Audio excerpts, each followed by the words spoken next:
네, 안녕하세요. 그림 그리는 선배, 그 선배입니다. 우선 제가 한국에서 좀 회사를 오래 다니다가 여기 캐나다로 오게 됐는데 한국에서 그래도 좀 다양한 롤을 맡았었거든요. 장편 애니메이션도 했었고 그 다음에 TV 시리즈에서도 일을 했었고 컨셉 디자이너, 컨셉 아티스트로 일을 시작해서 아트 디렉터까지 일을 하다가 여기로 오게 됐습니다. 한국에서 제가 일을 할 때는 일이 굉장히 많은 편이었어요. 밤에 뭐 10시까지 일을 하는 경우도 많았었고, 심지어 회사에 침대가 있는 경우도 있었고요. 근데 그래도 그 저랑 같이 일을 했던 분들은 대부분 감독님도 그렇고 대부분 좋은 분들이 많았어요.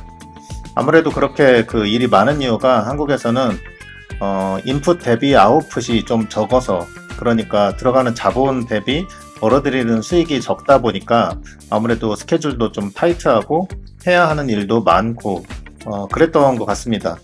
지금은 그래도 그때보다는 좀 다를 거라고 생각을 하는데요. 뭐 OTT도 생기고 그랬으니까. 제가 일을 했던 2003년에서 2012년 초 그때까지만 해도 좀 그런 분위기였어요. 그러다가 제가 2012년에 여기 캐나다로 이제 일을 오게 됐는데 토론토에 있는 회사였어요. 그때가 이제 2월이었는데요. 처음에 제가 이제 느꼈던 약간 문화 충격이랄까? 그런 게 있었는데, 그거는 9 to 6, 그러니까 9시 출근해서 6시에 퇴근하는 그런 이제 스케줄이었는데, 6시가 딱 되니까 정말 거의 다 퇴근을 하시는 거예요. 한국에서는 진짜 뭐 퇴근하는 분들이 훨씬 적고, 그 늦게까지 남아서 잔업을 하시는 분들이 훨씬 많았었거든요. 그러니까 그런 분위기가 완전 반대였던 거예요, 첫날부터. 그때 제가 여기 캐나다에서 다녔던 회사가 한 규모가 한 200명 좀 넘는 이제 그 정도 규모 되는 회사였는데 그 200명이 딱 6시가 되니까 6시 되기도 전에 한 5시 50분쯤 되니까 가방을 막 싸고 막 정말 파도처럼 막 물밀듯이 이렇게 빠져나가는 그런 분위기가 좀 생소하더라고요. 한국에서는 감독님이나 PD님도 늦게까지 남아서 이 잔업을 하는 경우가 많아가지고 퇴근을 하기가 좀 애매한데 여기는 감독님이 정말 제일 빨리 퇴근을 한다 할까? 뭐 PD님도 그렇고 그런 분위기라서 문화 충격도 있었고 딱 퇴근을 했는데 날이 밝은 게 뭔가 좀 이상했어요. 그리고 두 번째는 점심시간인데 이제 점심시간이 되면은 사람들이 보통 자기 자리에 앉아서 그냥 혼자 밥을 먹는 경우가 되게 많습니다. 한국에서는 뭐 사람들끼리 이렇게 모여서 식사도 하고 그리고 혼자 밥을 먹고 있으면 왜 혼자 밥 먹냐? 뭐 무슨 일 있냐? 막 그러고 좀 그렇게 보잖아요. 같이 밥 먹자 이제 이런 분위기인데 여기에서는 혼자 밥 먹는 게 너무 당연한 거고 거기 이제 카페테리아 같은 게 있었는데 거기 이제 테이블이 이제 마련이 돼 있었거든요. 거기에서 이제 한국인들은 모여서 이제 밥을 먹죠. 근데 저도 적응되니까 가끔 또 혼자도 먹게 되고 또 그렇게 되더라고요. 그리고 세 번째는 그 우리 보통 월급날 되면 뭐 하죠? 월급날 되면 이제 뭐 술 한잔 할까? 아니면 뭐 맛있는 데 가서 뭐 밥이라도 먹을까? 그렇게 좀 약간 회식 같은 걸 하잖아요.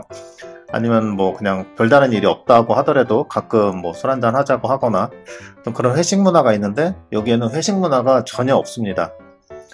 뭐 가끔 뭐 친구끼리 이제 술 한잔 하고 싶거나 그렇게 그런 뭐 그런 마음이 들 때가 있잖아요. 그래서 오늘 뭐 같이 뭐 술 한잔 할래? 라거나 뭐 밥을 같이 먹을까? 그러면은 굉장히 좀 특별하게 생각해요. 그러니까 뭔가 특별한 일이 있나 보다 그렇게 생각을 하는 거죠. 그리고 그런다고 하더라도 당일에 제안하는 경우는 별로 없고요. 미리 말을 하죠. 일주일 전에 말을 하거나. 그리고 회사에서 이렇게 뭐 다 같이 공식적으로 회식을 하자 이런 게 없습니다.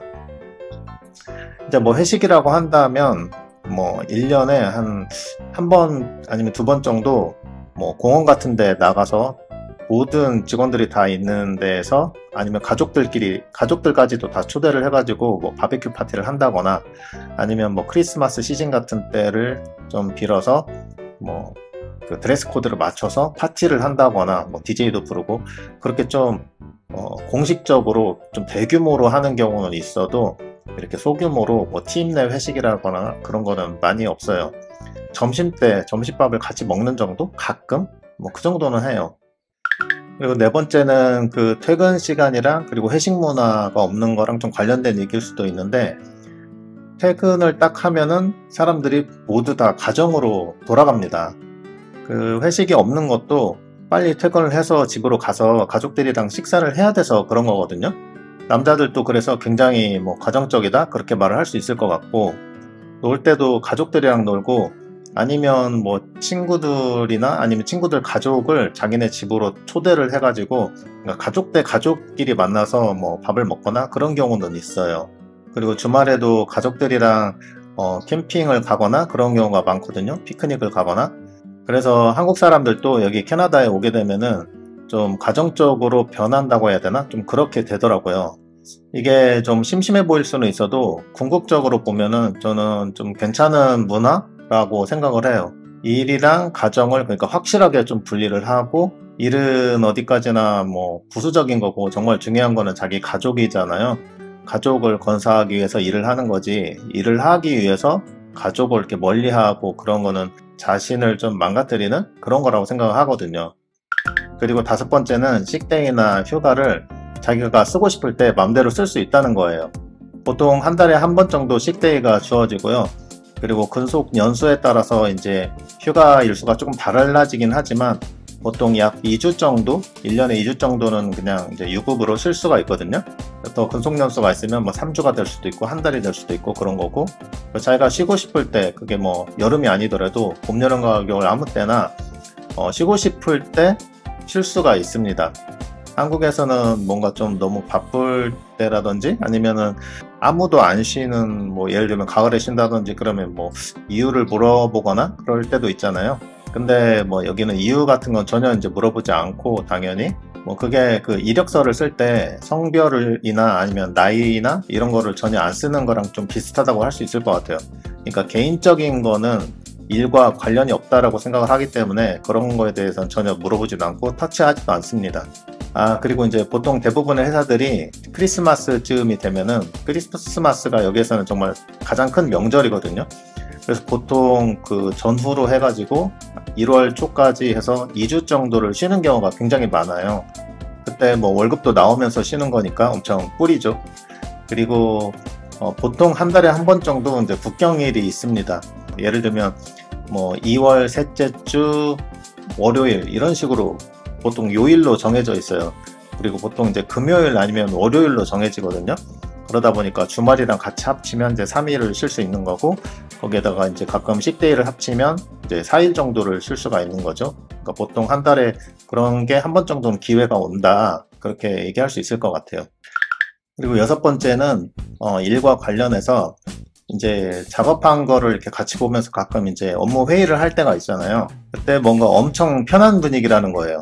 그냥 자기가 뭐 어떤 의견이 있거나 해서 말하고 싶은 사람이 편하게 말을 하고, 그리고 자기 의견을 이렇게 말하는 거에 대해서 좀 거리낌이 없다고 해야 되나? 그러고 가끔 그 F 단어도 막 말하고 막 너무 좋다 이럴 때에는 진짜 편한 분위기라는 거죠. 그리고 자기가 한 작업물에 대해서도 뭐 감독님이라거나 아니면 다른 사람들한테 이렇게 직접 자기가 피칭을 해요.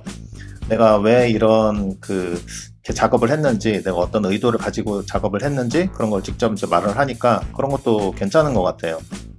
필요하다면 이제 피드백도 들을 수 있고, 그리고 전반적으로 사람들이 작업한 걸 보면은 흘러가는 걸 이렇게 볼 수가 있기 때문에 이 작업의 어떤 분위기를 볼 수가 있고, 그게 또 자기가 일하는 데에도 굉장히 도움을 많이 주거든요. 그리고 마지막으로 일곱 번째는 근무의 어떤 조건, 그러니까 정규직 이런 거에 관한 건데요. 한국은 정규직이 되면 뭐 퇴직금도 나오고 아니면 뭐 쉽게 좀 자를 수도 없고 뭐 그렇게 되잖아요. 그리고 요즘은 보통 이제 신입 때 뭐 수습이라고 해서 이제 몇 개월을 지나게 되면은 뭐 1년이 지나면 정규직이 된다거나 뭐 그런 경우가 많죠. 그래서 계약직이랑 정규직을 굉장히 민감하게 이렇게 구분하는 경향이 좀 있는데, 여기에서는 그 정규직이라는 개념이 별로 그렇게 많지가 않습니다. 특히 우리 업계는 아마 더 그런 것 같아요. 그래서 흔히 이제 컨트랙이라고 해서 계약직, 한국에서 말하면 이제 계약직인데 컨트랙으로 계약을 하는 경우가 상당히 많아요. 컨트랙이라고 하면은 보통 어떤 프로젝트를 이제 들어가게 되니까 그 프로젝트가 끝날 때까지 라고 명시가 돼 있거나 아니면은 뭐 7월 1일까지, 1월 10일까지 이런 식으로 계약이 끝나는 날짜를 특정하는 경우가 많죠. 그리고 퍼머넌트라고 해가지고 한국의 정규직이랑 좀 비슷한 이제 개념이 있는데요. 그 퍼머넌트라는 게 이제 말 그대로 이제 영구직인 거죠. 퍼머넌트가 되게 되면은 연금을 더 부어준다거나 좀 더 직업 안정성이 있다거나 이제 심리적인 안정감 뭐 이제 그런 게 있을 수는 있죠. 그리고 indefinite라고도 있는데 그거는 이제 영구직이랑 좀 비슷한 건데 끝나는 날짜를 그냥 특정하지 않는다 라는 개념이에요. 근데 컨트랙이 됐든 아니면 퍼머넌트가 됐든 인디페니시 됐든 다 회사에서 보험을 들어주고요. 컨트랙 같은 경우에도 6개월 이상 근무를 하게 되면 보통 이제 보험을 들어주게 돼 있습니다. 보험이라는 거는 보통 이제 국가에서 이제 들어주는 보험이 기본적으로 있지만 거기에서 커버해주지 않는 것들이 좀 있거든요. 그런 것도 커버를 해주고, 그리고 자기가 이제 부양가족이 있다면 부양가족 것도 다 보험이 이제 같이 들어주게 되고요. 근데 뭐 퍼머넌트가 됐든 인디피닛이 됐든 퇴직금 같은 건 없습니다.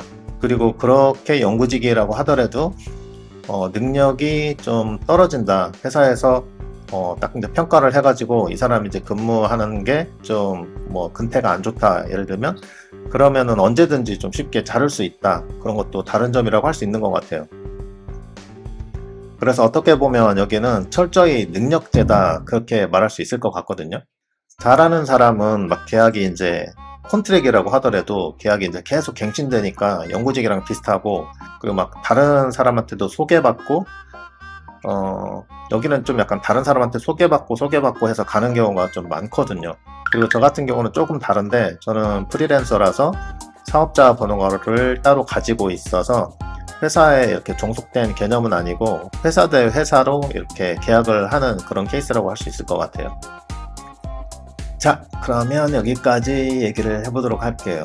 요즘은 그 한국 회사들도 예전에 제가 한국에서 일할 때와는 좀 다르게 분위기도 좀 많이 이제 바뀌고 있다고 하고 훨씬 좀 좋아지고 있다라고 그렇게 얘기를 많이 들었거든요.